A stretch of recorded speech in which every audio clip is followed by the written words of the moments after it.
But I almost like, I always felt that, like, when you saw some of these, like, either ultra high efficient vehicles and things like that being built, that those were enablers for all the fun cars, right? And a lot of people are like, "Oh, I Mhm. can't believe this is happening," or that. I'm like, "Well, aside from, like, cafe standards and things like that, like, there's a balance to all this. You have to have vehicles that have profit centers, that to keep things kind of afloat. There's vehicles that are sold, at a loss for various reasons, oftentimes for, like, emissions compliance and things of that nature. And then but, some of these things, like, pay the bills, right, for these other vehicles. And I don't know, that's as much as I'm, like, kind of worried as, like, an automotive enthusiast.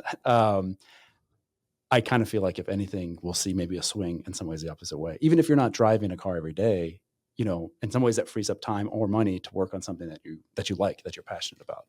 Um, I feel like people are very focused on doomsday and very focused on, oh my goodness, automakers make so many SUVs. My counter to that is the Mazda Miata still exists. sure. Like in its original form, in the 50-50 weight balance, 2,400-pound vehicle with a manual transmission. That thing still exists. The Lexus LC500, they don't sell any of those. Nobody buys that car. That car still exists and it's really, really good. The Cadillac, the V cars, they've had Mm, so many names, but now they're at the CT4 and CT5V Blackwing. W- In what world does a CT5V Blackwing or a CT4V Blackwing exist for the mass market? sure. They're literally catering to us. And Right. you could say, "Oh my goodness, we're losing all the good cars." No, you're lucky you still have these cars. Like they're not big sellers and you're still getting them and that is so cool to me. Well, I think when when you mentioned the guilty pleasure of the LC500, I wasn't sure if I was gonna bring it up, Oh, but, because there's love not that many of car. them. There's not. Oh. But, for a customer, I did a slow teardown of one. So we Oh. slowly and systematically tore it apart, and, Oh. it's a very nice car. I mean, Yeah. fortunately, depending on how you look at it, it was the hybrid version. Mhm. It wasn't the Mhm. V8 with the manual. Mhm. But it was an interesting car. That particular customer was interested from a lot of styling aspects, from stamping feasibility. They liked and it's funny because, without going into too much details, they kind of championed some of that Coke bottle shape, in some of these Mhm. cars. But they were Mhm. just looking at some of the dramatic styling aspects of the LC500 as essentially a more attainable version of it, like the LFA, and Mhm. it's interesting. Very small weld flanges in some areas. I want to say, like, if I remember off the top of my head, the trunk is like 9 millimeters, which is Yeah, I crazy, tried to right? close it on myself and I could not get in there. No. Um, so yeah, it's a cool car, heavy, very heavy. I'm surprised because there's Very heavy car. a And lot you of can get the aluminum in it, optional but carbon fiber. You can get the carbon fiber on the roof and you can get the carbon fiber everywhere. And I'm like, who does this help? the roof doesn't help. Like, This car is gonna be so heavy regardless, it doesn't matter. yeah, and if even in steel, right, you're probably talking about something that's like point 0.8, maybe Mhm. millimeters thick on top, probably even thinner than that for the roof. And then it just costs money to put composites on the roof, right? I mean, it saves some weight, but not really. It looks cool. It's almost cooler to have a continuous look from, like, a composite hood, carbon all the way through, or whatever you wanted to Mhm. do. Um, it is a very cool car, and I remember we were going through it, and like the taillights specifically have that depth of draw. They go into infinity, right? And the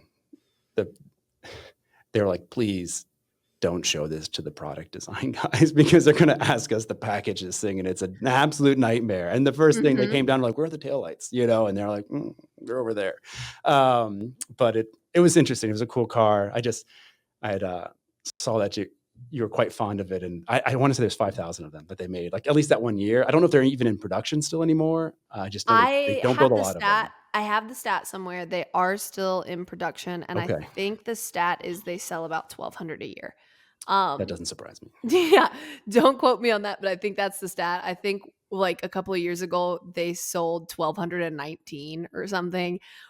Ridiculous. Absolutely ridiculous sales numbers. I would buy that thing in a heartbeat. It's Sure. so cool. But I mean, it doesn't check my boxes as someone with a two-car garage because it is a grand tourer Sure.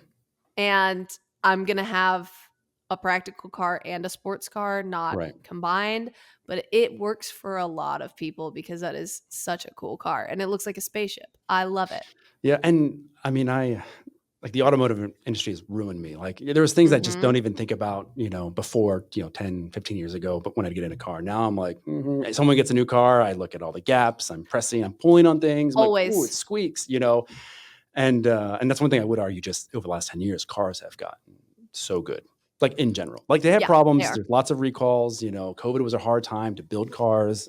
Frankly, the fact that cars even get made in general is amazing. When you look at like the feat of engineering, logistics, and just everything behind them. But I will say that like the LC 500 is like very well built on the inside. Like the grab handles, those are all like cast magnesium and wrapped. You grab them and you just Mhm. pull and it makes no noise. And same Mhm. thing with the interior, despite the fact that the interior panels are literally just like all Phillips head screws. And you're like, oh, like for us, it's a nightmare. If I would have showed Mhm. Sandy, he probably would have like instantly died, with how many bolts were in it. But I get it. It may not be worth the tooling to do heat staking for all that. Because if Mhm. you look at the Mhm. production line, it's like white coats and it's like surgery, and Yes. so it's pretty impressive to see like where they're built and how they're built. A lot of gingerly love assembling them. So yeah, I wasn't sure if I was going to mention it because I knew it had like a special place in your heart, and we slowly and systematically like dismantled it. That would be rough for me. That Yeah. would be a rough thing for me to see.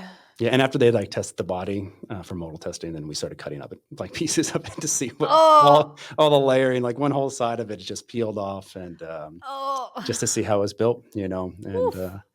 so yeah, it hurt a lot of the guys that were real into JDM stuff when they came down, and they were like, "This isn't right. They did not build a No. lot of these cars. No, We don't shouldn't be it's doing this." no, put it back, put it back, please, I'm begging you. Yeah, because they really do there are not a lot of those cars, No, and I think the most interesting thing is, I think Doug mentioned this when I talked about the LC 500 on Doug DeMuro's channel. He was like, even cooler is gonna be the LC 500 without the trackpad because Lexus's trackpad existed for a long time, and as much as automakers wanna sell trackpads, people feel iffy about trackpads, and sure. there will be very few LC 500s without trackpads.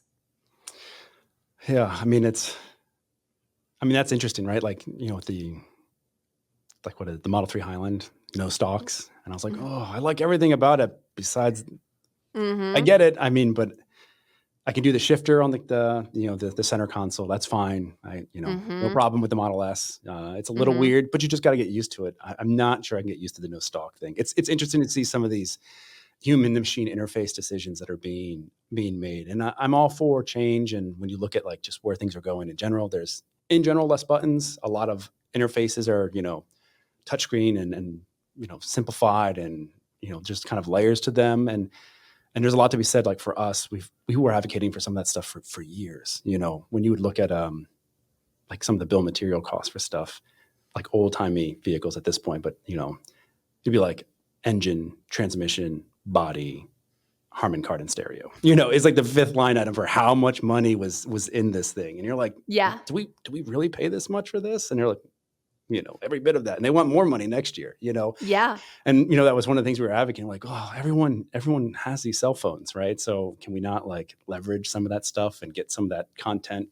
just in a screen that is an interface and whatnot? But it's interesting seeing how various OEMs have reacted to the Tesla tablet, and its presence, which seems to be Mhm. like overwhelming, in some ways, right?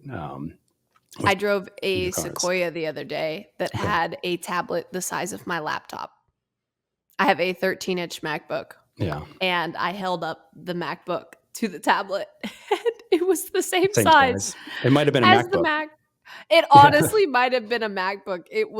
I liked it. It was very crisp. It was very easy to see. It was a great screen. It was just the size of my MacBook.